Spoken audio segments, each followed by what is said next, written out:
Hello बच्चों, तो अभी मैं लाइव आ चुका हूँ मिस्टर फिजिक्स हैकर के चैनल पे। तो आप लोग तैयार हो जाइए आज का लेक्चर पढ़ने के लिए। आज का जो हमारा लेक्चर होगा वो होगा ग्रेविटेशन के। जो हमने इन टेक्स्ट क्वेश्चन को क्या किया था, स्टार्टअप किया था। क्या किया था? हमने इन टेक्स्ट क्वेश्चन स्टार्ट किया था। हमने आपको क्या एक्सप्लेन किया था कि जो हमारे एनसीईआरटी या कुछ न्यूमेरिकल्स थे उसको हमने स्टार्ट किया। तो सबसे पहले हम इन टेक्स्ट के क्वेश्चन पढ़ेंगे। और जो बच्चे अगर नए हमारे चैनल पे ज्वाइन हो रहे हैं तो अगर पीछे का लेक्चर छूट गया हो तो हमारे सारे वीडियो प्लेलिस्ट में पड़ी हुई हैं, आप लोग वहां से पहले पढ़ के तब हमारे इस लेक्चर को आप लोग देखिए, ताकि आपको आसानी से समझ में आ जाए। ठीक है, तो इसी के साथ आज का लेक्चर हम स्टार्ट करते हैं। और आज का हमारा लेक्चर होगा ग्रेविटेशन के इन टेक्स्ट क्वेश्चन में से एक क्वेश्चन और हमने करा है आपके लिए। हमारा क्वेश्चन क्या है? Write the formula to find the magnitude of gravitational force between the earth and object on the surface of earth. हमारा क्वेश्चन क्या है कि आप ग्रेविटेशनल फोर्स के मैग्नीट्यूड लिखिए। ग्रेविटेशनल फोर्स का मैग्नीट्यूड लिखिए किसके किसके बीच में? अर्थ के बीच में, और जो हमारे अर्थ के सरफेस पे ऑब्जेक्ट रखा है उसके बीच में, यानी दोनों को बीच में क्या बताइए? ग्रेविटेशनल फोर्स बताना है। तो हमने क्या बताया? ये हमारे पास अर्थ है और ये अर्थ है, इसके सेंटर है, तो इसका मास ऑफ अर्थ कहाँ होगा? सेंटर पे होगा। और एक ऑब्जेक्ट इसके सरफेस पे रखा हुआ है, कहाँ पे? जिसका मास m मान लेते हैं। ये एक सरफेस पे कोई ऑब्जेक्ट है जिसका मास कितना दिया है? Small m। ठीक, तो हमें इन दोनों मास के बीच में, यानी दोनों ऑब्जेक्ट के बीच में हमें ग्रेविटेशनल फोर्स का मैग्नीट्यूड बताना है। तो देखिए क्या होगा। तो हमने आपको क्या बताया था कि ग्रेविटेशनल फोर्स क्या कहता है कि जो हमारा ग्रेविटेशनल फोर्स होता है Fg, वो डायरेक्टली प्रोपोर्शनल होता है प्रोडक्ट ऑफ टू मासेज। यानी दो मासेज हैं तो इन दोनों मास का मल्टीप्लाई, यानी एक अर्थ का मास me दिया है और ये हमारा स्मॉल m है। इसको हम मान लेते हैं फर्स्ट इक्वेशन। और ग्रेविटेशनल फोर्स जो हमारा होता है वो इन्वर्सली प्रोपोर्शनल होता है square of distance between them. इसको हम मान लेते हैं सेकेंड इक्वेशन। अगर इन दोनों इक्वेशन को हम कंबाइन करते हैं, क्या? Combine equation first and second, तो हमारे पास जो ग्रेविटेशनल फोर्स मिलेगा वो क्या हो जाएगा? इक्वल टू, हमें डायरेक्टली का साइन हटाएंगे तो कांस्टेंट g आता है, हमने पहले ही बता चुके हैं आपको, GME और स्मॉल m अपान में r स्क्वायर। ठीक है, तो इसको आप लोग क्या करिए, तो ये हमारा क्या हो गया? ग्रेविटेशनल फोर्स FGME अपान में r का स्क्वायर। ठीक, तो इसको आप लोग जरा सा नोट करिए। ठीक है, ये हमारा आंसर हुआ। अब हम लोग नेक्स्ट क्वेश्चन देखेंगे। What do you mean by acceleration due to gravity? हमारे इन टेक्स्ट क्वेश्चन में ये क्वेश्चन दिया है कि हम एक्सेलरेशन ड्यू टू ग्रेविटी से क्या समझते हैं, उसका क्या मतलब है। तो हमने आपको क्या बताया था कि जैसे यहाँ से समझिए, ये हम मान लेते हैं हमारे पास ये अर्थ है। क्या है? अर्थ है। यहाँ से कोई ऑब्जेक्ट को जब हम छोड़ते हैं, यहाँ से जब हम किसी ऑब्जेक्ट को छोड़ेंगे तो ऑब्जेक्ट कहाँ आएगी? नीचे आएगी। ऑब्जेक्ट कहाँ आएगी? नीचे की तरफ आएगी। तो हमने बताया था कि जो ऑब्जेक्ट नीचे आ रही है ये किसकी वजह से आ रही है? यानी इस पे ग्रेविटी अपना क्या लगा रही है? फोर्स लगा रही है। तो जो ग्रेविटेशनल फोर्स लगता है उसकी वजह से बॉल कहाँ आती है? नीचे। तो अगर ध्यान से देखिए कि अगर यहाँ पे मान लेते हैं जो पार्टिकल आया होगा ये ऑब्जेक्ट, तो इसकी वेलोसिटी कुछ और होगी। यहाँ पे आया होगा तो इसकी वेलोसिटी कुछ और होगी। यहाँ आया होगा तो वेलोसिटी कुछ और होगी, और यहाँ आया तो वेलोसिटी कुछ और। यानी हम ये समझाना चाहते हैं आपको कि पार्टिकल जब ऊपर से नीचे की तरफ जा रहा होगा तो उसके हर एक पॉइंट पे वेलोसिटी क्या हो रहा होगा, चेंज हो रहा होगा। यानी नीचे आने से, नीचे आते जैसे जैसे ऑब्जेक्ट नीचे आती है तो उसकी वेलोसिटी क्या होती है, बढ़ती जाती है। उससे क्या होता है, वेलोसिटी बढ़ती जाती है। और वेलोसिटी बढ़ने की वजह से उसकी वेलोसिटी हर एक पॉइंट पे क्या हो रहा है, चेंज हो रहा है। अगर मान लेते हैं यहाँ वेलोसिटी 6 मीटर पर सेकेंड है और यहाँ 8 मीटर पर सेकेंड है और यहाँ 10 मीटर पर सेकेंड है और यहाँ 12 मीटर पर सेकेंड है। ठीक ठीक, 12 मीटर पर सेकेंड, 12 मीटर पर सेकेंड। यानी कि ऑब्जेक्ट के हर एक पॉइंट पे वेलोसिटी क्या हो रहा है, बढ़ता जा रहा है।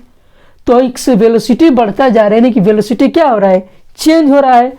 और वेलोसिटी जब चेंज होता है, उसी चेंज इन वेलोसिटी को हम लोग कहते हैं एक्सेलरेशन। हमने आपको पढ़ाया होगा कि जब ऑब्जेक्ट की वेलोसिटी चेंज होती है तो ऑब्जेक्ट जब वेलोसिटी चेंज होगी तो वेलोसिटी में चेंज यानी कि एक्सेलरेशन, यानी क्या होगा, एक्सेलरेशन। ठीक है, ठीक है। तो इसको हम लोग नोट करते हैं, ये वाला फिगर को अपने नोट पॉइंट में रखेंगे। अब हम क्या देखते हैं कि एक्सेलरेशन ड्यू टू ग्रेविटी हमारा फार्मूला क्या होता है। हमने आपको बताया था कि एक्सेलरेशन ड्यू टू ग्रेविटी को हम स्मॉल जी से डिनोट करते हैं और ये हमारा क्या होता है, कैपिटल जी। और अर्थ का मास लेते हैं ME और इस दोनों के बीच का डिस्टेंस कितना होता है, हमारा R का स्क्वायर। ये हमने बताया था एक्सेलरेशन ड्यू टू ग्रेविटी। यानी जो हमारा एक्सेलरेशन ड्यू टू ग्रेविटी है ये ऑब्जेक्ट के मास पे डिपेंड नहीं करता है, और ना ही ऑब्जेक्ट के शेप पे और ना ही उसके डेंसिटी पे डिपेंड करता है। कौन, एक्सेलरेशन ड्यू टू ग्रेविटी। अब हमने क्या बताया था कि अगर इसका डेफिनेशन लिखना चाहे तो क्या लिखेंगे, the object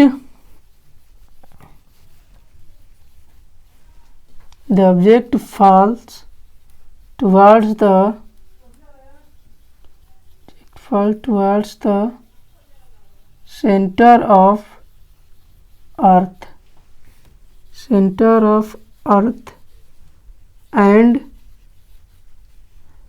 the velocity of object changes, and this change in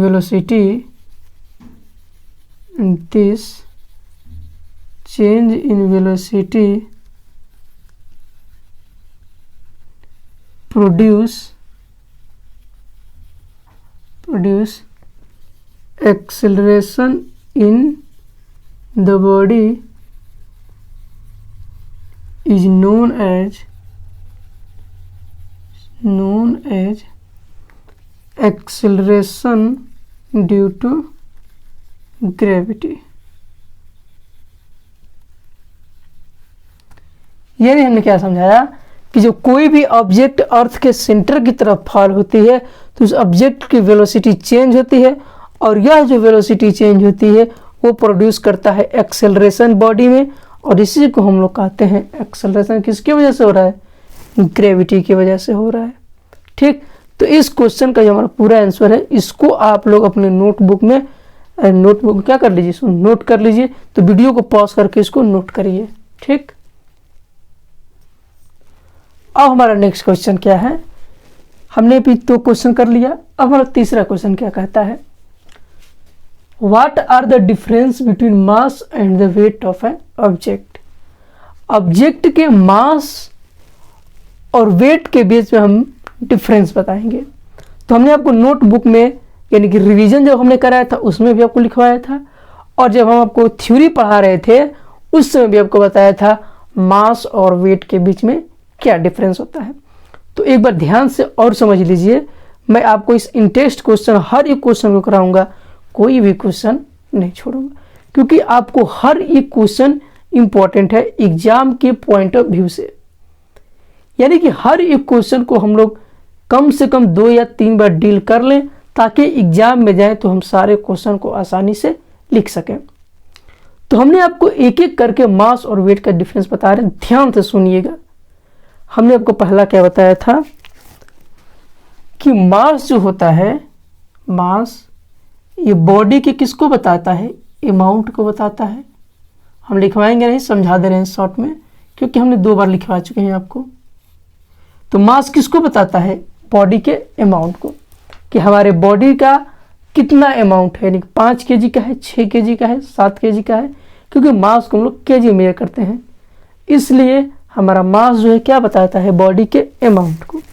ठीक, ओके। मास को हम लोग डिनोट करते हैं स्मॉल m से। किससे? स्मॉल m से। और मास जो है हमारा, ये क्या है? स्केलर क्वांटिटी है। ठीक, केवल और केवल इसके पास क्या होता है?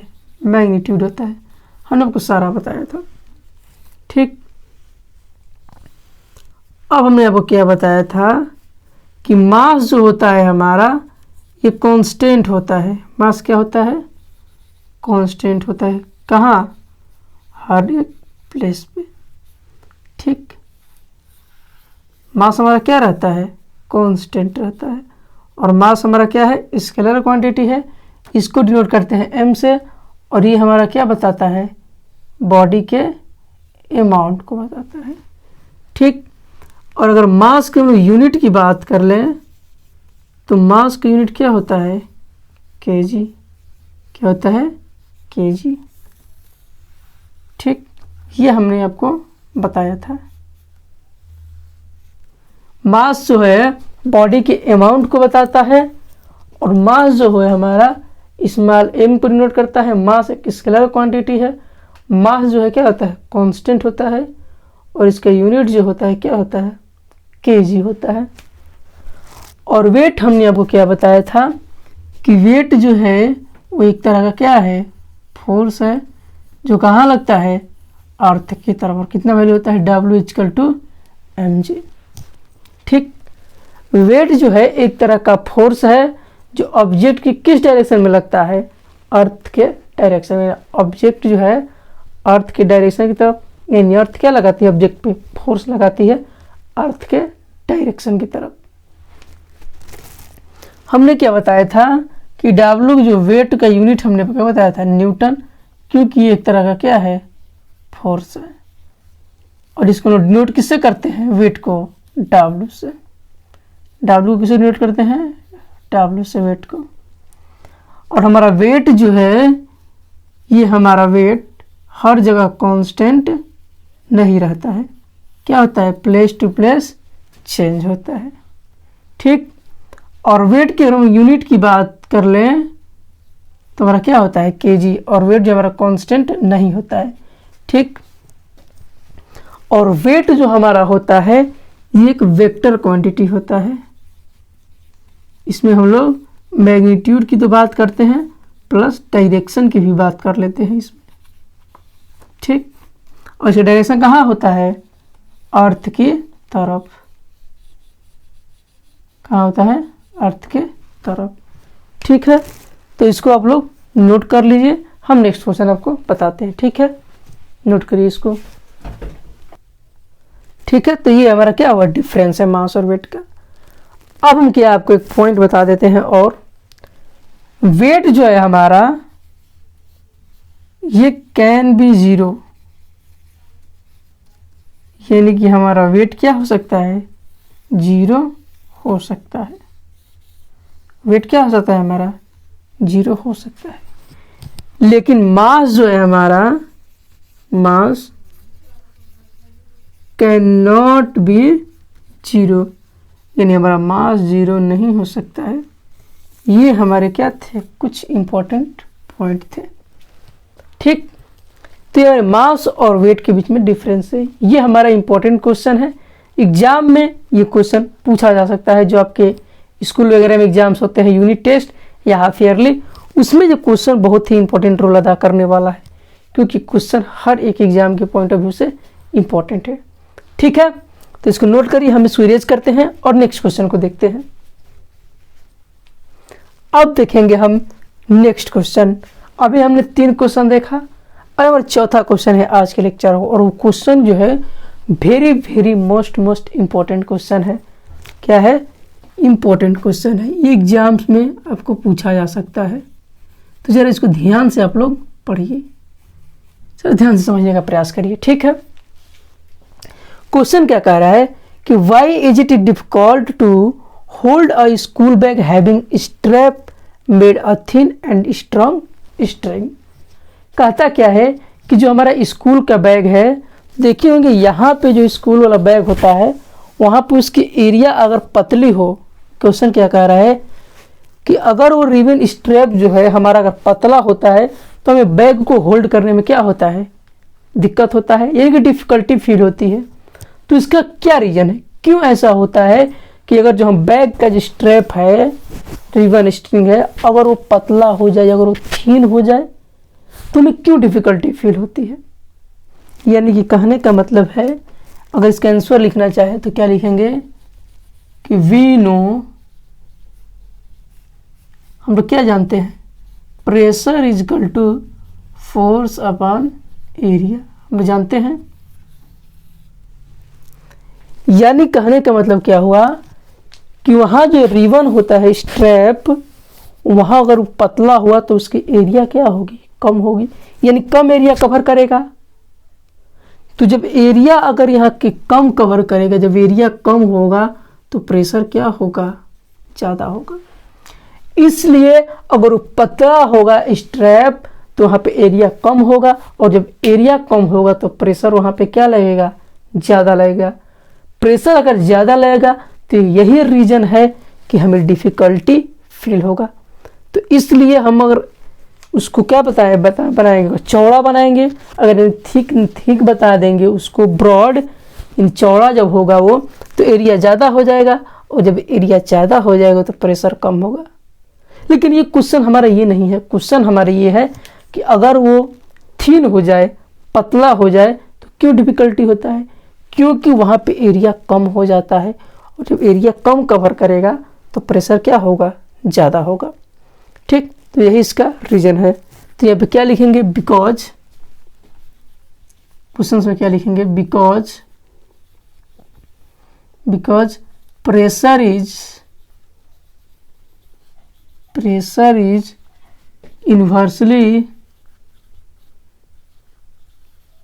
Inversely proportional to area,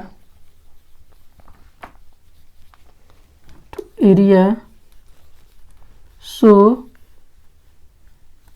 school bag strap made a thin means area is less, so pressure is high,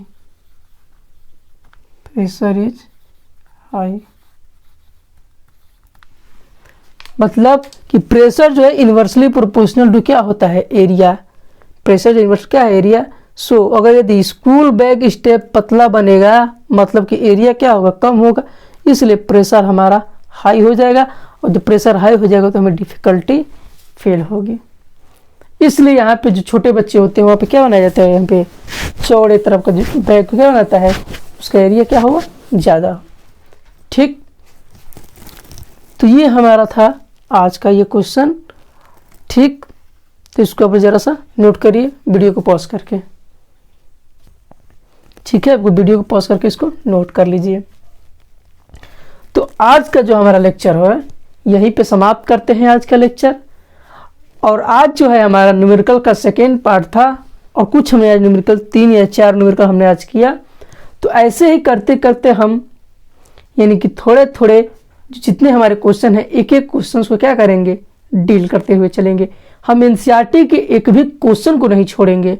जितने भी क्वेश्चन हैं, साइड बुक के भी क्वेश्चन हैं और एनसीईआरटी के भी क्वेश्चन है, सारे क्वेश्चन हम लोग को कितना भी वीडियो लगे लेकिन हर एक वीडियो में आपको एनसीईआरटी के न्यूमेरिकल्स कराएंगे। जितना ग्रेविटेशन का वीडियो बन सके बनाएंगे आपके लिए न्यूमेरिकल्स के, ठीक।